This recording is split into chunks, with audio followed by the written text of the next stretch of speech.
आज हम लोग चैप्टर 5 के बारे में बात करेंगे। A n equals to a plus n minus 1 d, s N equals to N by 2 A plus n minus 1 d. और कभी कभी क्या होता है कि फर्स्ट टर्म दे दिया जाता है, लास्ट टर्म दे दिया जाता है, तो उसके लिए हम लोग लेंगे S N equals to N by 2 A plus L. अब इसमें देखिए एन क्या होता है, एन जो होता है नंबर ऑफ टर्म होता है, नंबर ऑफ टर्म। डी क्या होता है, कॉमन डिफरेंस होता है, कॉमन डिफरेंस, कॉमन डिफरेंस होता है। उसके बाद ए जो होता है वो क्या होता है, ये फर्स्ट टर्म होता है, फर्स्ट टर्म होता है। और ए एन जो होता है, जब इसका ऑल का कैलकुलेशन निकालेंगे, ऑल टर्म का, तो ये होता है ए एन। ये चैप्टर 5 के लिए ये इम्पॉर्टेंट फार्मूला है। इससे एमसीक्यू जो है आप लोगों को मिलेंगे, अच्छे से ध्यान में रख कर के इसको आप लोग को सॉल्व करना है।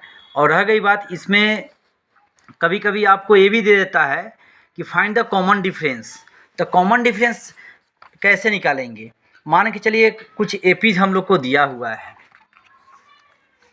एक हम एग्जांपल में लेते हैं कि एपी मेरा है 5 है, 7 है, 9 है, डैश डैश डैश ऐसे आगे की ओर बढ़ते जाता है। तो ये हमारा A1 जो हो गया वो 5 हो गया, A2 जो हो गया हमारा 7 हो गया। तो कॉमन डिफरेंस जब D हम लोग निकालने के लिए जाएंगे, ये कॉमन डिफरेंस होता है D, तो क्या होता है A2 माइनस A1 होता है, A1।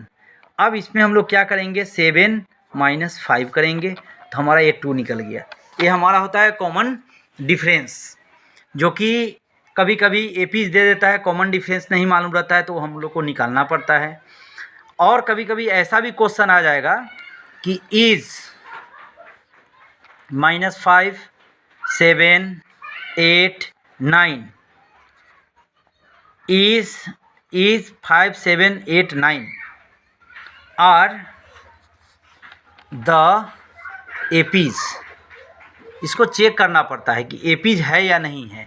तो इसके लिए हम लोग यही फार्मूला का इस्तेमाल करेंगे, इस फार्मूला का हम लोग इस्तेमाल करेंगे। इस फार्मूला से पहले निकाल लेंगे हम लोग D1 जो कि फर्स्ट कॉमन डिफरेंस निकलेगा, उसके बाद D2 निकालेंगे।